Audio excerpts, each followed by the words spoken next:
మొదటగా బండారు రామ్మోహన్ రావు గారు మీతో ప్రారంభిద్దాం. బండారు రామ్మోహన్ రావు గారు, ఎట్లా చూడాలండి కేటీఆర్ గారి వ్యాఖ్యలు? తెలంగాణ రాష్ట్ర ఆర్థిక వ్యవస్థ చిన్నాభిన్నం అవుతుంది, ఆర్థికంగా రాష్ట్రం చాలా వెనుకబడుతుంది, రావాల్సినటువంటి ప్రాజెక్టులు రావడం లేదు, జీడిపి అనేది డెవలప్ కావడం లేదు అనేటటువంటి ఆయన కన్సర్న్ మనం ఎట్లా తీసుకుందాం?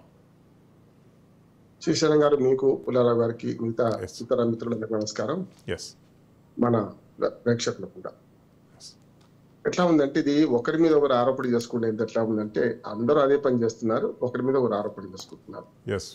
అంటే నా ఉద్దేశం ఏంటంటే, అప్పు లేని వాడు అధిక శ్రీమంతుడు మా అమ్మ ఇప్పుడు అనేది.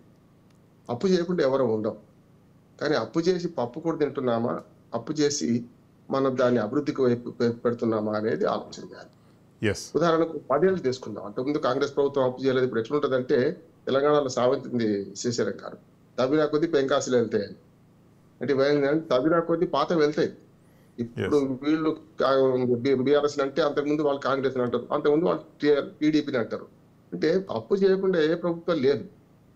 కానీ ఈ 10 ఏళ్ల విషయమే తీసుకుందాం. 2014లో తెలంగాణ వచ్చిన తర్వాత, కొత్తగా టీఆర్ఎస్ ప్రభుత్వం వచ్చిన తర్వాత, అప్పటికి 2,60,000 కోట్ల రూపాయలు అప్పు ఉంది. అప్పటికే దీన్ని 6,70,000 కోట్లకు తీసుకెళ్లారు అనేది ఆరోపణ.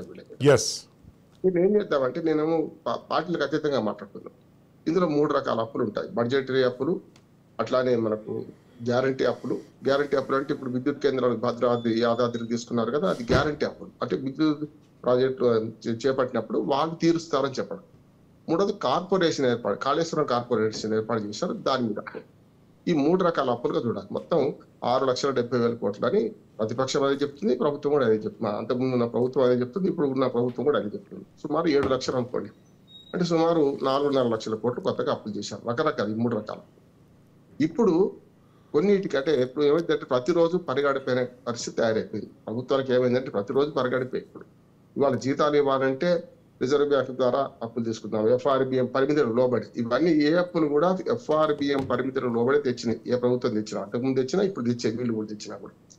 కానీ ఇవాళ రేవంత్ రెడ్డి గారి మాటలో చెప్పారంటే, ప్రతి నెలకు 15,000 కోట్ల రూపాయలు వాళ్ళు మనం అప్పు చేయాల్సి వస్తుంది.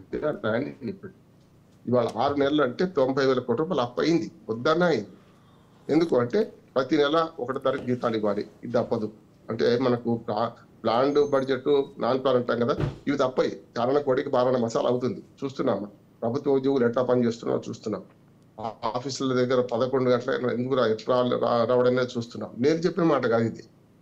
చాలా మంత్రులే వెళ్ళి మొదటి రోజు దీన్ని గెలిపించుకుంటే వాళ్ళు, ఇప్పుడు వాళ్ళ కాంగ్రెస్ ప్రభుత్వంలో ఉన్న మంత్రులు ఆఫీసులో సరిగ్గా వస్తున్నారా రారా అని వాళ్ళు ఒక రోజు చూసి వచ్చిండ్రు. తెల్లా నుంచి పత్రికలు, మన మీడియా ఎంబడిపడ్డాయి, అంతే కదా.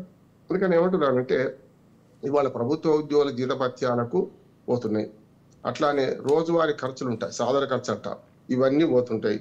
ఇవన్నీ కలుపుకొని ఇవాళ వచ్చిన బడ్జెట్ అంటే, నిజంగా బడ్జెట్ లో ఉన్నదంతా 40-45% పన్నుల వాట, మిగతా అంతా అప్పులు తేవడమో, లేకుంటే రకరకాలుగా కేంద్ర ప్రభుత్వ గ్రాంట్లు అవన్నీ అంచనా వేసుకొని చేసుకోవడం. ఇంకా బడ్జెట్, పూర్తి బడ్జెట్ ప్రవేశపెట్టాలని అంటున్నారు కదా, బడ్జెట్ లో ఇవన్నీ తెలుస్తామని.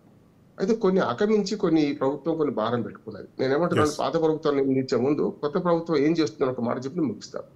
ఏం చేస్తున్నారంటే, 2 లక్షల రుణమాఫీ ఒకేసారి అన్నారు. గతంలో అంత అనుభవం ఉన్న 2 సార్లు లక్ష రూపాయలు రుణమాఫీ చేయడానికి చాలా ఒక రకంగా కష్టపడి అంతకుముందు బీఆర్ఎస్ ప్రభుత్వం, లేకపోతే కేసీఆర్ ప్రభుత్వం చేసింది కదా. రెండోసారి ₹1,00,000 పూర్తిగా తీర్చలే, 90,000 75,000 పరిమితమైంది, తర్వాత మిగతా కాలం.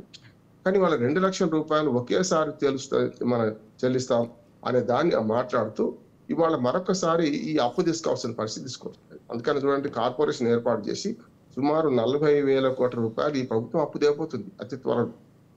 దానికోసం రకరకాల ఇప్పుడు మనకు అప్పుల కోసం పోయే బదులు ఇట్లాంటి 400 ఎకరాలు తనఖా పెట్టడం. అయితే ఏమైతుందంటే, త్వంశుంటా అన్నట్టు 400 ఎకరాలు నువ్వు తాకట్టు పెడుతున్నావు అంటే, నువ్వు అప్పుడే తాకట్టు పెట్టామని వీళ్ళు మాట్లాడుతున్నారు. తప్పుకు తప్పు ఒప్పు కాదు కదా, ఎవరు చేసినా తప్పే. అయితే కొన్ని ఏమైందంటే, ఈ రుణమాఫీ అనేది ఇవాళ బుక్ అడ్జస్ట్మెంట్ కనుక అప్పు తీసుకురాకుండా ఒక కార్పొరేషన్ ఏర్పాటు చేసి బుక్ మార్పిడి, మన తెలంగాణలో మాట్లాడతారు కుండ మార్పిడి అంటాం. ఈ ఇంటి పిల్లని ఆ ఇంటికి, ఆ ఇంటి పిల్లని ఇంటికి చేసుకుంటే కుండ మార్పిడి అంటాం. ఇవాళ ఏం చేస్తున్నారు, రైతుల మీద ఉన్న భారం అంతా కలిసి ప్రభుత్వం మీద వేసుకుంటుంది. ఇది ఈ కార్పొరేషన్ ఏర్పాటు చేసి. కానీ నిజమైన పనులు ఏవైతున్నాయో అవి జరగడం లేదు అంటున్నాడు. ఉదాహరణకు మనకు రైతు బంధు రైతు భరోసా చేస్తామన్నారు. ఇప్పుడు సదస్సులు పెడుతున్నారు. సదస్సులు ఎందుకు? ఒకటి 5 ఎకరాల 10 ఎకరాల 3 ఎకరాల 5 ఎకరాల 4 ఎకరాలు చేసేసి నిజంగా రైతు బంధులో చాలా పొరపాటు జరిగినాయి. ఏది మనకు రియల్ ఎస్టేట్ వ్యాపారాలకు పోయినాయి, కొండలు గుట్టలు రాళ్లకు పోయినాయి, వ్యవసాయదారులకు కాకుండా వ్యవసాయేతర భూములకు పోయినాయి, ఆఖరికి లేఅవుట్ చేసి ప్లాట్ చేసి ఇల్లు కట్టుకున్న వాటికి కూడా డబ్బులు పోయినాయి. అది బహిరంగ రహస్యంగా. కంట్రోల్ చేయడానికి ప్రభుత్వం దగ్గరికి ఎందుకు పోవాలి అంటే నేను ఏమంటున్నానంటే ఈ 2 లక్షల రూపాయలదేమో మీద పడేది కాదు. ఇప్పుడు మొత్తం 6 పథకాలలో బస్సు ప్రయాణానికి వెంటనే మీద పడేది కాదు. నెలకు 250 కోట్లు ఆర్టీసీలు చెల్లించాలి, ఎప్పుడో చెల్లించవచ్చు. 2 లక్షల రూపాయల రుణమాఫీ కూడా అంతే, ఇప్పుడు వెంటనే జేబు నుంచి డబ్బులు పెట్టేది కాదు. అందుకని నేనేమంటున్నానంటే ఒక్క మాట, ఏ ప్రభుత్వం అయినా సంసారం లాంటిది. అంటే పెద్ద సంసారం, మనకు సంసారం ఎట్లా చేస్తే పెద్ద సంసారం లాంటిది. దీనిలో ఒడిదుడుకులు ఉంటాయి. కానీ గత ప్రభుత్వాల మీద వీళ్ళు పెట్టి వీళ్ళ మీద వాళ్ళు పెట్టి వాళ్ళు వాదించుకొని ప్రజలను ఫోర్స్ చేస్తున్నారు. ప్రజలు అన్ని గమనిస్తున్నారు. ఎవరైనా తప్పు చేస్తున్నారు, ఎప్పుడు చేస్తున్నారు, ఏం చేస్తున్నారు, వృధా చేస్తున్నారో మంచి చేస్తున్నారు. నా ఉద్దేశం ఏంటంటే ఈ ప్రభుత్వము ఇప్పటిదాకా 6 నెలల నుంచి ఒక మునుగు ప్రకారం పోతుంది. దీన్ని పాత ప్రభుత్వం మీద ఆరోపణలు చేసుకుంటూ కాలం గడిపే పరిస్థితి కూడా పోయింది. హానిమూన్ అయిపోయింది.